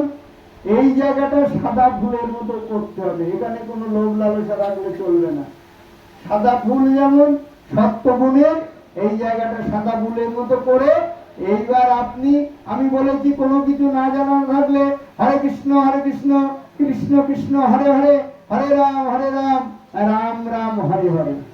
আপনি দেখবেন 5 মিনিট 10 মিনিট 15 মিনিট এমনি হরে কৃষ্ণ গাইতে গাইতে আপনার দুই চোখ পেটে ঝরঝর করে জল বেরিয়ে আসছে। কারণ গোবিন্দের কথা চিন্তা করতে করতে নামের সঙ্গে যুক্ত আছেন। আপনার চোখ আর বাধা মানে না, চোখ দিয়ে ঝরঝর করে জল বেরিয়ে আসলো। আপনার তুলসী পাতার কাজ হয়ে গেল, আপনার গঙ্গা জলের কাজ হয়ে গেল, আপনার সাদা ফুলের কাজ হয়ে গেল। আমরা তিনটি কিন্তু আনলাম না, এই যে কর্মটুকু করলাম এটাই হচ্ছে হরি তত্ত্ব জ্ঞান। হরি তো কি ফল আনবো না, এটাই হরির প্রতি যে তত্ত্ব, যে জ্ঞান, সেটা হচ্ছে এই। এবার ঠাকুর ঘর থেকে বেরিয়ে আসলেন। আপনি এইটুকু ভজন সকালে ঘুম থেকে উঠে আর দুপুরে এই পর্যন্ত সবাই করবেন, করলে দেখবেন তার সঙ্গে যোগসূত্র সম্বন্ধ করিয়া বাজে কৃষ্ণ তারে নাই যে আশ্রম মরেয়া করুন। এই সম্বন্ধটা আপনার তার সঙ্গে হয়ে যাবে, ওই ঠাকুরের সঙ্গে সম্বন্ধ হয়ে যাবে। এবার কি করলেন? এবার নাম মহত্বে দেখুন, আজকে সুন্দর দিন। এই দিনে নামের সঙ্গে যুক্ত থাকতে হয়, এই দিনে পূজার সঙ্গে যুক্ত থাকতে হয়, এই দিন জপের সঙ্গে যুক্ত থাকতে হয়, এই দিন সেবার সঙ্গে যুক্ত থাকতে হয়। হ্যাঁ, এইগুলো কর্ম। এগুলো কর্মের সঙ্গে যুক্ত থাকলে, আমি সংসারের কর্ম কাউকে বাদ দিয়ে কর্ম করতে পারছি না, সংসারের কর্মের পরে যেটুকু সময় পান এই কর্মগুলো যদি আপনি করেন, তাহলে গোবিন্দ আপনাকে সুন্দর দিনে আপনাকে আশীর্বাদ করে, যেন শেষের দিনে তার পাদপদ্ম লাভ করতে পারেন। তাই না? তার নাম মহত্ব এত যজ্ঞ হচ্ছে। এবার এই যজ্ঞের নাম মহত্ব বললেন, নামের মহত্ব, নামের দায়িকা শক্তি কি? আচ্ছা, আগুনে যদি হাত দেয়, মাগো আগুনে যদি একটা শিশু হাত দেয় তাহলে হাত পুড়ে যায় না? একটা বয়স্ক লোক হাত দিলেও তো হাতটা পুড়বে, কি বাবা? আগুনে হাত দিলে হাতটা পুড়বে না? হ্যাঁ, তাহলে আগুনের একটা দায়িকা শক্তি আছে, দহন ক্রিয়া আছে, তাই সেই হাতটা পুড়ে যায়। এই যে নাম, বলিতে এত নাম হচ্ছে, এই নামের কিন্তু একটা দায়িকা শক্তি আছে, কথাটা খেয়াল করবেন। এই নামের একটা দায়িকা শক্তি আছে। আমি সুচি অসুচি যে অবস্থায় থাকি না কেন, আমি যদি শুধু নাম বলতে থাকি, নাম করতে থাকি, নামের দায়িকা শক্তির গুণে কিন্তু কাজ হবে। যেমন দুটো একটা উদাহরণ দিই। উদাহরণটা কি? সত্যভামা। সত্যভামাকে কৃষ্ণের 16,108 জন মহিষী রানী, তার ভিতরে মুখ্য 8 জন, মুখ্য রানী 8 জন, তাহলে সত্যভামা তার অন্যতম। এই মহিষীরা, রানীরা, আপনারা যেমন আজ থেকে কেশব ব্রত শুরু করেছেন, ওরা কি করলো? একটা ব্রত করলো। এইবার এই ব্রত বৈশাখ মাস শেষ হবে, শেষ হওয়ার পর আমরা বলি না কিছু ভক্তদের প্রসাদ খেতে দিতে হবে, তাদের খেতে দিতে হবে, এরকম বলি না? বৈষ্ণব ডেকে হোক, সাধারণ মানুষ ডেকে হোক, আমরা অনুষ্ঠানাদি করে আপনার ব্রতটা সমর্পণ করি। আমরা কি করি? একজন আচার্যকে পৌরোহিত্য করেন যারা, তাদেরকে কিছু উপঢৌকন দিই, কিছু দান করি তাদের। ওই দান আমাদের শাস্ত্রে লিপিবদ্ধ আছে।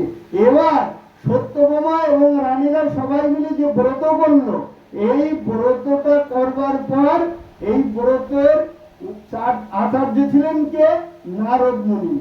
নারদ মুনিকে বিষ্ণুর পার্শ্বদ, নারায়ণের পার্শ্বদ, সদা সর্বদা বিনা যন্ত্রণে নারায়ণ নারায়ণ বলতে বলতে তিনি চলেছেন। এবার নারদ মুনি পৌরোহিত্য করেছেন, ব্রত শেষ হয়ে গেছে। এবার কারো সঙ্গে আলোচনা না করে, যৌথ যদি ফ্যামিলি থাকে সবাই কমবে সবটা আলোচনা করতে হয় না? কিন্তু কারো সঙ্গে আলোচনা না করে সত্যভামা তিনি চিন্তা করলেন কি, যে আমাদের যে গোপাল মূর্তি, গোপালের যে মূর্তিটা আছে, ওই মূর্তিটা নারদ মুনিকে দিয়ে দেবেন উপহার স্বরূপ। হয়তো সোনা দিয়ে তৈরি ছিল, তাহলে অনেক মূল্য, ওইটা তার দিয়ে দিবেন।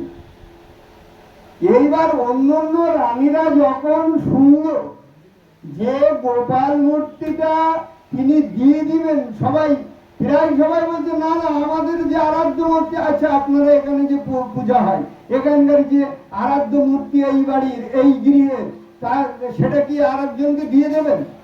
আর দেয় কেউ কোনোদিন? দেয় কেউ কোনোদিন? কি মা দেন? দিতে নাই তো, দেয় না। কিন্তু সত্যভামা একটা সিদ্ধান্ত নিয়ে বললেন। তখন অন্য অন্য রানীরা বলল, না, ওটা দেওয়া যাবে না। তারা সবাই যে নারদ মুনির কাছে করজোড়ে বলছে যে, মুনিবর, মুনিবর, আপনাকে যদি ওই গোপাল মূর্তি ছাড়া, গোপাল মূর্তিটা ছাড়া আমরা যদি আপনাকে স্বর্ণ অলঙ্কার অর্থ দিই, তাহলে আপনার কি কোনো আপত্তি আছে? বললেন, না না, আপত্তি আছে, থাকবে কেন? তোমরা যা আমাকে দান করবে আমি সেটা গ্রহণ করব।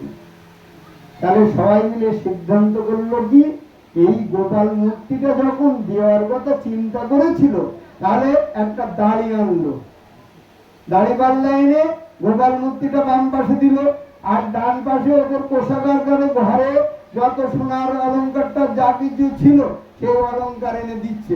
কিন্তু এই পাশে ছোট্ট একটা গোপাল মূর্তি, এটা আর উঁচু হচ্ছে না, এটা কিছুতেই উঁচু হচ্ছে না। ঘরে যত অলঙ্কার ছিল দাড়িতে ধরছে না, তারপরেও এই পাশ কিন্তু সে উঁচু উঁচু রয়ে গেছে। হঠাৎ করে ভক্ত উদ্ধব সেই জায়গায় এসে সমস্ত ঘটনাটা শুনলো, শুনে তখন তিনি কি করলেন দেখেন, আপনাদের জন্য বলছি। কিন্তু তিনি কি করলেন, একটা তুলসী পত্র নিয়ে, তুলসী পত্রে চন্দন চর্চিত করে, চন্দন দিয়ে কৃষ্ণ কয়রি মধ্যাহ্নশয় নয় কৃষ্ণ, এই কৃষ্ণ কথাটা লিখে তুলসী পাতাটা ওই যেদিকে অলঙ্কার ছিল তুলসী পাতাটা সেই জায়গায় দিয়ে দিল। বুঝতে পারলেন? তুলসী পাতাটা যখন এই পাশে দিয়ে দিয়েছে তখন ওই গোপাল উঁচিয়ে গেছে, এই পাশটা নিচুয়ে গেছে।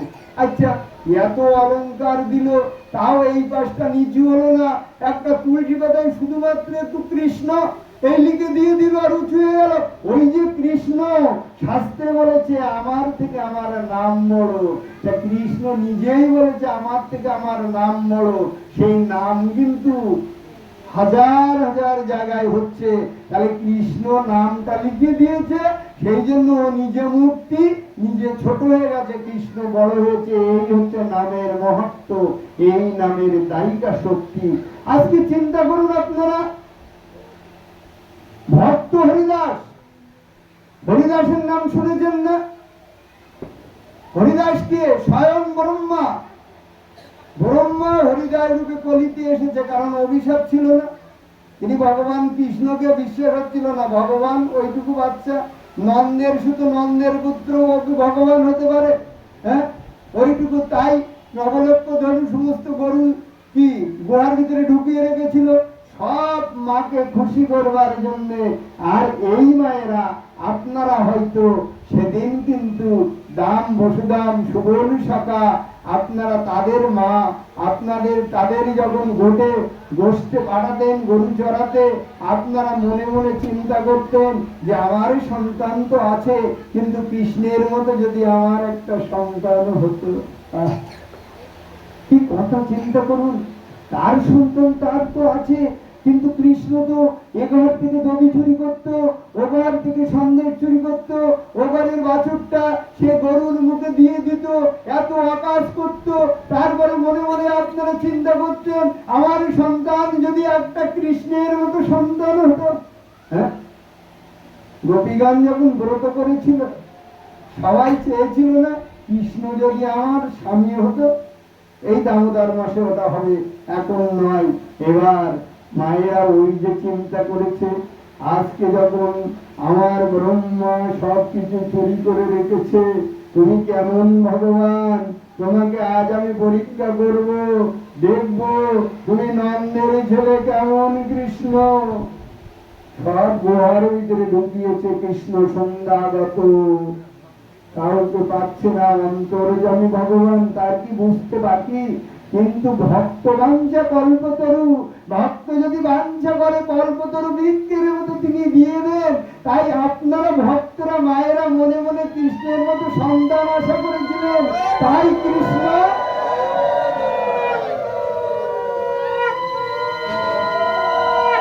সবার মনের, একবার বলুন, সবার মনের বাসনা পরিপূর্ণ করবার জন্য ওই যত ধেনু ছিল যত ছিল সবাইকে সৃষ্টি করলো।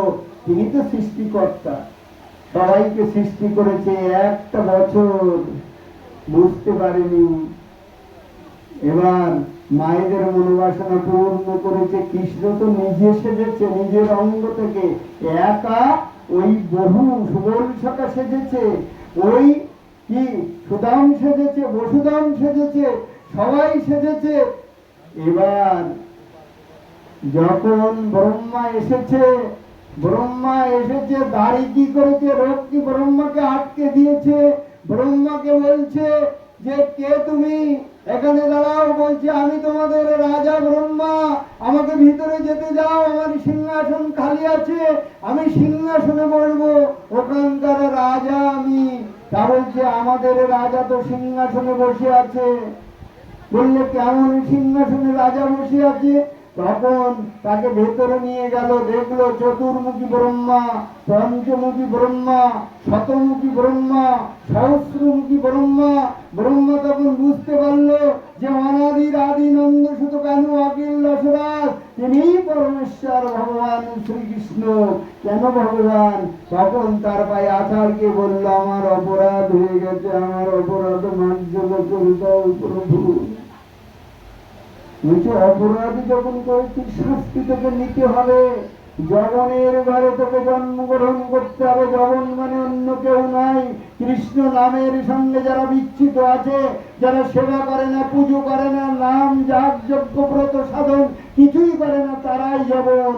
সেই ঘরে তোকে জন্ম নিতে হবে। ব্রহ্মাকে বললেন, ব্রহ্মা বলল তথাস্তু, তবে প্রভু আমি যাব, তা আমি তোমার নামের সঙ্গে তোমার পাশে যাতে থাকতে পারি, যুক্ত থাকতে পারি, আমাকে সেই আশীর্বাদ করো। ওই হরিদায় রূপে তিনি এসেছে, বেনাপোল জঙ্গলে তাকে দেখা দিয়েছিল। এবার হরিদায় ভিন্ন ধর্মের বলে আমরা আখ্যায়িত করি, জন্ম নিয়ে অনেক কথা আছে। হরিদাসকে এসে যখন জিজ্ঞাসা করা হলো তুমি কেন নামের সঙ্গে যুক্ত থাকো, তা বললে আমি নাম তো ছাড়তে চাই, কিন্তু নামে তো আমাকে ছাড়ে না। রাধে রাধে। এত কথা বলছেন, বিশ্রামে দিয়ে দেবো? দিয়ে দেবো, সময় হয়ে গেছে, বিদায় সময় হয়ে গেছে, একটু চুপ করে। এবার ব্রহ্মা হরিদাস রূপে এলেন। হরিদাস তখন বলল তুমি বাইর বাজারে তোমাকে বেত্রাঘাত করা হবে। হরিদাসকে নিয়ে বেঁধে রক্ষীরা তখন প্রচন্ড মেরেছিল, কিন্তু হরিদাসের মুখ থেকে নাম কিন্তু বন্ধ হয়নি। হরিদাস এত মারকে এত কষ্ট সহ্য করে কি পেয়েছিল যে যার জন্য তার মুখ থেকে নাম বন্ধ হলো না। এই হচ্ছে নামের মহত্ব, এটাই হচ্ছে নামের দায়িকা শক্তি। শ্রীবাস আঙ্গিনায় এই প্রভুরা শ্রীবাস আঙ্গিনায়, এটা শ্রীবাস আঙ্গিনায় আজকে নাম সংকীর্তন হচ্ছে। শ্রীবাস আঙ্গিনায় নাম করছে কারা? মহাপ্রভু করছে, নিত্যানন্দ করছে, বক্রেশ্বর করছে, রায় রামানন্দ করছে, হ্যাঁ নরহরি করছে। সবাই আজকে শ্রীবাস আঙ্গিনায় নামে নামে মোহিত আছে, নামের সঙ্গে যুক্ত আছে। শ্রীবাস রাত শেষ হয়ে গেছে, নগর কীর্তন বেরোবে। শ্রীবাস ভেতরে যে শোনে যে তার একমাত্র পুত্র সন্তান সে মারা গেছে, যে আমাদের কেউ যদি মারা যায় তাহলে আমরা ক্রন্দন করি, তাই না? ভেতরে যে শ্রীবাস বড় জোরে বলছে তোমরা যেন কেউ ক্রন্দন করো না, সন্তান মারা গেছে, পুত্র শোকে আহাজারি করবে, কাঁদবে, আর সেই আহাজারি ভুলে বলছে কেউ যেন ক্রন্দন করো না। আমার মহাপ্রভু পাশ্চাদ নিয়ে যে নাম করবে সে নামে ব্যাঘাতে ঘটবে। সবাই স্তব্ধ হয়ে গেল। মৃত্যু পুত্রের শোক একমাত্র ভোলাতে পারে কিসে? সেটা পারে একমাত্র শুদ্ধ চিত্তে, স্থির চিত্তে যদি নামের সঙ্গে যুক্ত থাকতে পারেন, ওই নামে আপনাকে ভুলিয়ে দেবে। একটা কথা এসে গেল বলে পড়ি। একজন গাড়িতে তার সপরিবারে যাচ্ছিল, ছেলে মেয়ে, এবং তারা যেতে যেতে গাড়িটা অ্যাক্সিডেন্ট করে ওই সন্তানটা মারা গেল। সন্তানটা মারা যাওয়ার পর তিনজন বাসায় এসেছে, ক্রন্দন করছে, পিতা চিন্তা করছে আমি বেঁচে থাকতে আমার এই সন্তানটা মারা গেল, আমার এই সন্তানের কি গতি হবে। এই চিন্তাটা যখন পিতা করেছে, পিতা দিক থেকে দিকে ছুটছে। এক একজন যারা একটু ধর্মপ্রাণ সাধু গুরু বৈষ্ণব তাদের কাছে যাচ্ছে, কোন জায়গায় কোন এক একজন এক এক মতবাদ দেখিয়ে দিচ্ছে। এবার বললে কাশিতে যেতে, কাশিতে গেছে। এক সাধু বলল তুমি ওই তে মাথায় বসে থাকো, দেখবে তুমি কি দেখবে, সকালে আমার সঙ্গে এসে বলবে। তে মাথায় বসে আছে, রাত 10টা বাজলো, 12টা বাজলো, এমনি ভাবে তৃতীয় প্রহারে শেষ হয়ে গেল। শেষ রাত্রের দিকে ব্রহ্ম মুহূর্তের সময় 1:36 আগে তখন বসে দেখে শত শত বৈদিক পোশাক পরা কি এইরকম সাধুর বেশে বৈষ্ণবরা এক হাত উঁচু দিয়ে কি এক দিকে উঁচু দিয়ে হাজার হাজার ভক্তরা চলে যাচ্ছে। চলে গেছে সাধুর কাছে, আমি তো কিছু দেখতে পেলাম না, তাহলে আমার সন্তানের গতিটা কি হবে? বললে আপনি কিছুই দেখতে পেলেন না? তা বললেন না আমি কিছুই দেখতে পাইনি। তা বললো দেখতে পেয়েছেন হাজার হাজার ভক্তরা চলে গেছে না? বললো হ্যাঁ, সাধুরা চলে গেছে উপর দিয়ে, ওরা তো অশরী শরীর, ওরা তো অশুভ শক্তি। তা বললো আপনার ছেলেকে আপনি দেখতে পাননি? তা বললো না। বললে ওই হাজার হাজার ভক্তের ভিতরে প্রথমে যে ছেলেটা ছিল ওইটাই আপনার সন্তান। আপনার সন্তান সংসারে থেকে একটু সাধু ভাব ছিল না? এই সাধু ভাবটা গুলো আপনাদের সংসারে আজকে তাকে একটু অবহেলার চোখে দেখতেন, তাই সে পায়খানায় গিয়েছিল, যাওয়ার পরে ওখানে পড়ে গিয়েছিল। আপনারা তাতে করে খুব একটা তার প্রতি ভক্তি ছিল না বিধায় তাকে এনে সৎকার করেছেন। কিন্তু পিতার মন তো সন্তানের জন্য কেঁদে কেঁদে ওঠে, তাই জিজ্ঞাসা করতে গিয়েছে। তা বলল জিজ্ঞাসা করা প্রয়োজন নাই, আপনার সন্তান ওই সাধু, কোন সাধু ওই যে পায়খানার ভিতরে গিয়েছিল, ওই কীটগুলো স্পর্শ আপনার সন্তান যখন পড়ে গেছে, আপনার সন্তান নিত্য সন্ন্যাসী ছিল, সংসারে সাধু ছিল, ওই সাধুর স্পর্শে ওই কীটগুলো উদ্ধার হয়ে ওই হাজার হাজার কীট দুই বাহু তুলে নাম করতে করতে চলে গেছে। এই হচ্ছে নামের মহত্ব, নামের দায়িকা শক্তি। তাহলে আমরা পিতা মাতা যে যাই হোক, কারো সন্তান যদি হারিয়ে যায়, সন্তানের চিন্তা না করে আমরা যদি গোবিন্দের চিন্তা করি, নামের সঙ্গে চিন্তা করি, তাহলে তার গতি হয়ে যাবে, সে নিত্য ধামে থাকবে, সেখান থেকে আশীর্বাদ করবে। সংসারে যারা আছে তাদেরকে যেন কৃষ্ণ প্রেম জাগরিত হয়। ওদিকে যখন ওই অ্যাক্সিডেন্টে মারা গেল, তখন তাকে বলল আপনি কোনো পথ পাচ্ছেন না, শ্রীমদ্ ভগবদ গীতা, আপনার কোনো প্রশ্ন থাকলে ওই গীতা পাঠ করেন, গীতার ভিতর থেকে সবকিছু পেয়ে যাবেন। এবার নিত্য ওই গীতা পাঠ করলো। তিনি শিক্ষিত ব্যক্তি ছিলেন, গীতা পাঠ করতে করতে গীতার 700 শ্লোকের ভিতরে 5টা শ্লোক 6 বার বলেছেন, একটা শ্লোক 2 বার বলেছেন। কি করলে ভগবানকে পাওয়া যায়? তা বললো সন্তানের চিন্তা করবেন না, সবাই তো দেহ রাখবে।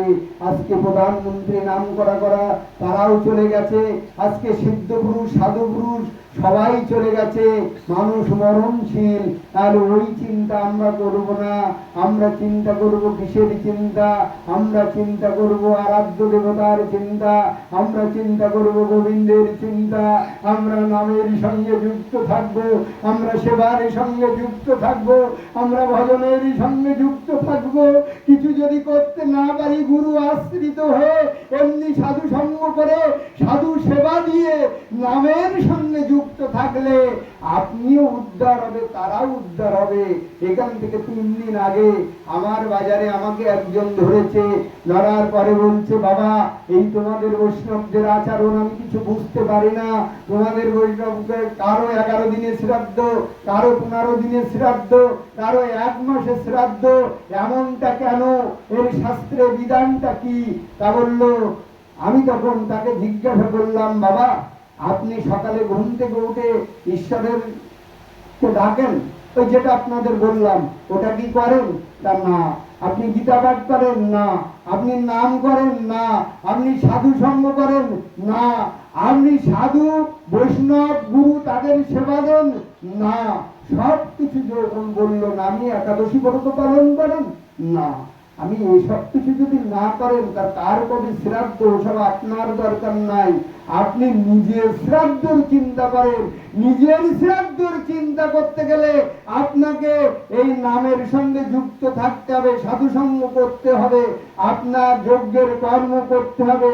সমস্ত কিছু না করলে আপনার শ্রাদ্ধ আপনার সন্তান করবে, আশায় বসে থেকে লাভ নেই। সন্তান শ্রাদ্ধ করলো সেটা সঠিক নাও হতে পারে।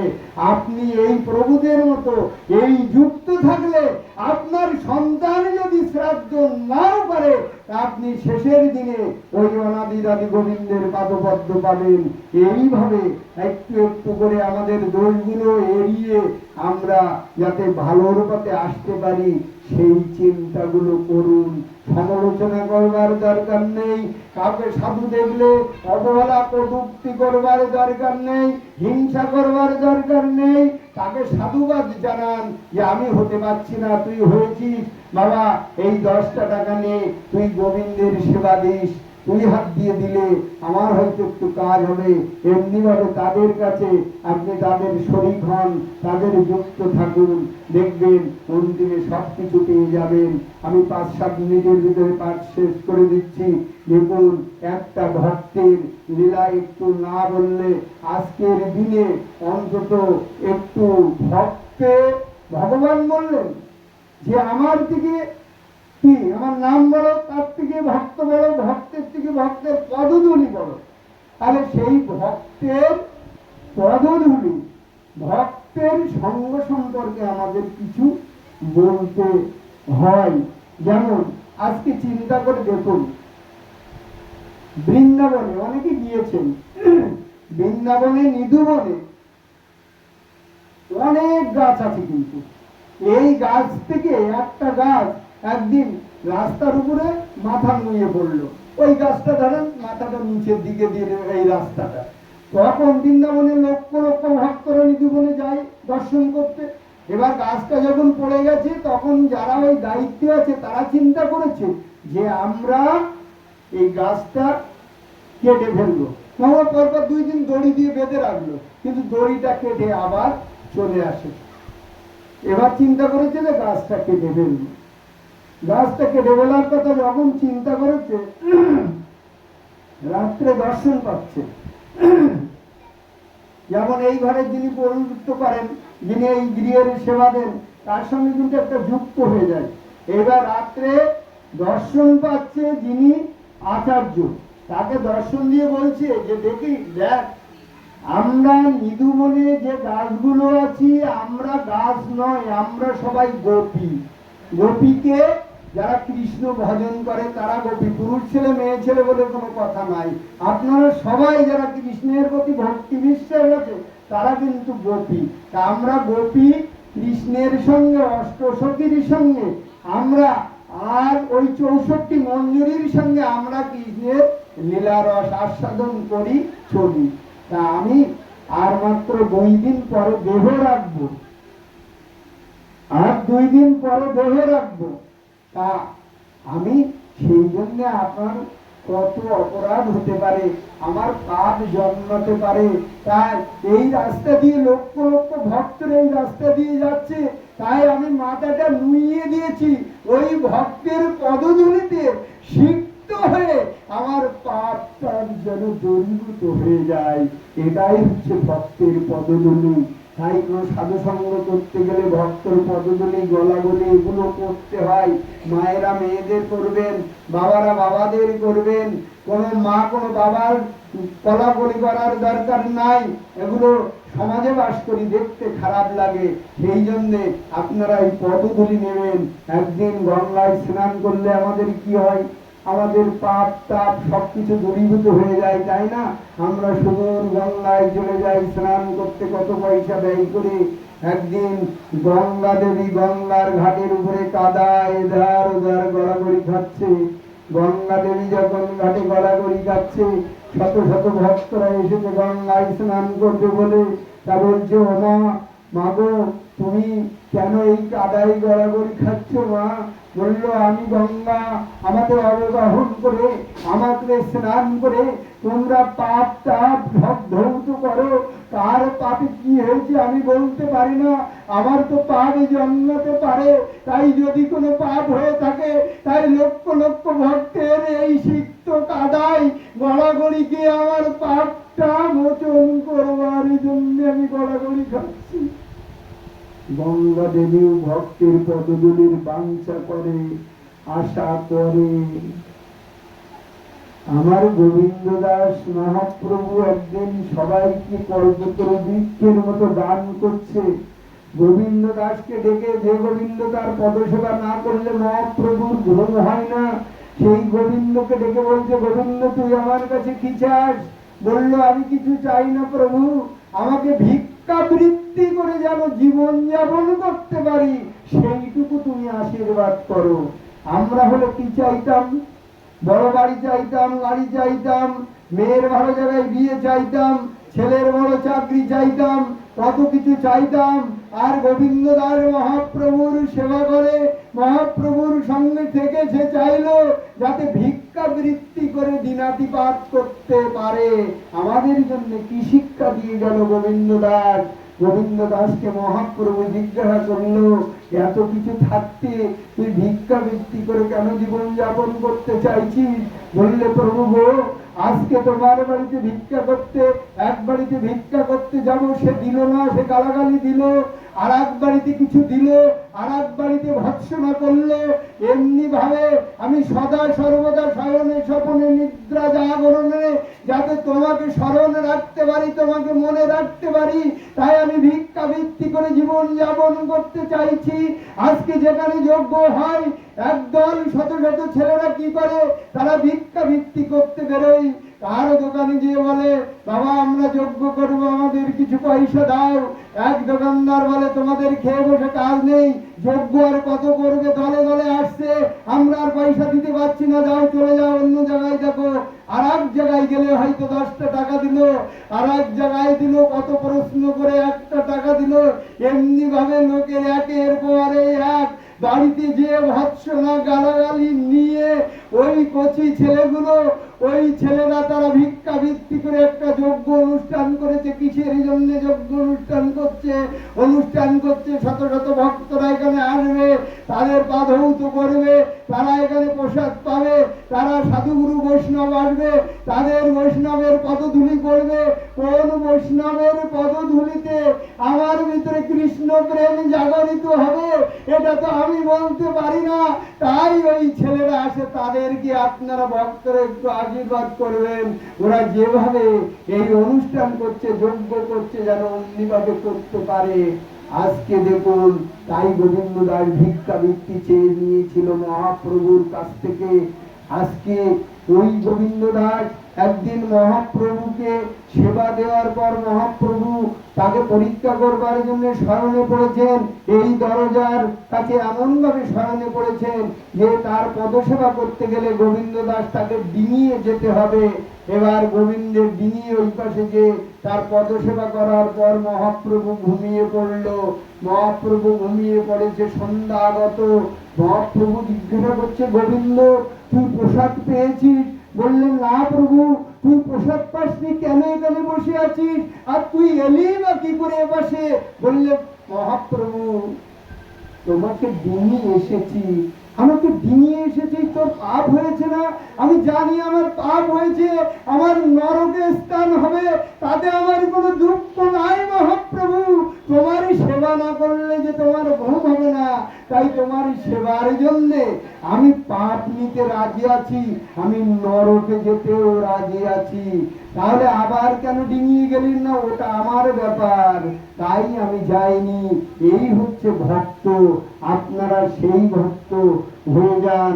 একটু একটু করে এগিয়ে গেলে ভক্ত হয়ে যাবেন। অনেক এগিয়ে এসেছেন আপনারা।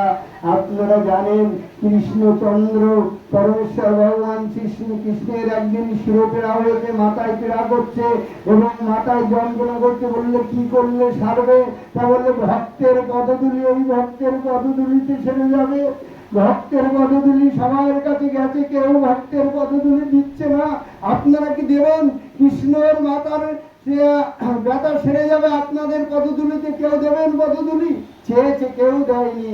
রাধারানী এগিয়ে গেছে, দেখছি রাধারানী তাড়াতাড়ি বহির্বাসটা নিয়ে পদধূলি দিয়ে বলছে, আমার কৃষ্ণের মাথায় ব্যথা করছে, না জানি কত কষ্ট হচ্ছে, আমার পাপ হয় হোক, আমাকে নরকে যেতে হয়, যাব, তাতে দুঃখ নাই, কিন্তু আমার কৃষ্ণের ব্যথা তো সারবে। এই হচ্ছে ভক্ত, এইটাই রাধা ভাব। মহাপ্রভু এই ভাবটাকে নিয়ে আসলেন। আপনারা সবাই এইভাবে অবতীর্ণ হবেন, এইভাবে আসবেন। আর এই গৃহকর্তা যারা এই যে অনুষ্ঠানটা করছেন, এই অনুষ্ঠানটা এমনি ভাবে যেন করতে পারে, ভক্তদের আনতে পারে, ভক্তদের সেবা দিতে পারে, তার জন্য আপনারা আজ শুভ সুন্দর দিনে তাদের জন্য প্রার্থনা করবেন। আপনারা আমার সঙ্গে সঙ্গে সবাই জোরে জোরে বলুন, গঙ্গা গীতা সাবিত্রী সীতা, সত্যা পতিব্রতা, ব্রহ্মা বলে ব্রহ্মবিদ্যা, ত্রিসন্ধ্যা মুক্তি গেইনি, অর্ধমাত্রা চিদানন্দা, ভবান্নী ভ্রান্তি নাশিনী, বেদত্রয়ী পরানন্দা, তত্তত্ত্ব জ্ঞান মঞ্জুরি, নিত্যদানি জপ নিত্যং নরনিশ্চল মানস জ্ঞান সিদ্ধিং লভে নিত্যং তদঙ্গ পরম পাদম। ওম কৃষ্ণস্তু ভগবান স্বয়ং, ওম পুষ্পপুষ্পস্তু, ওম শান্তি, ওম শান্তি, ওম শান্তি। সর্বজীবের মঙ্গল হোক, সুখে থাক, শান্তিতে থাক, উত্তর উত্তর শ্রীবৃদ্ধি পাক এই অনুষ্ঠানের। এবং যারা এই অনুষ্ঠানের আয়োজন করেছেন তাদের কৃষ্ণ ধনে ধনী হোক, ঐশ্বর্যশালী হোক এবং রাধারানীর করুণা হোক। এবং যারা আয়োজন করেছেন, যারা শ্রবণ করেছেন, সমস্ত ভক্তেরই যেন আজকে এই শুভ দিনে শান্তি লাভ হয় এবং রাধারানীর করুণা হয়। হরে কৃষ্ণ।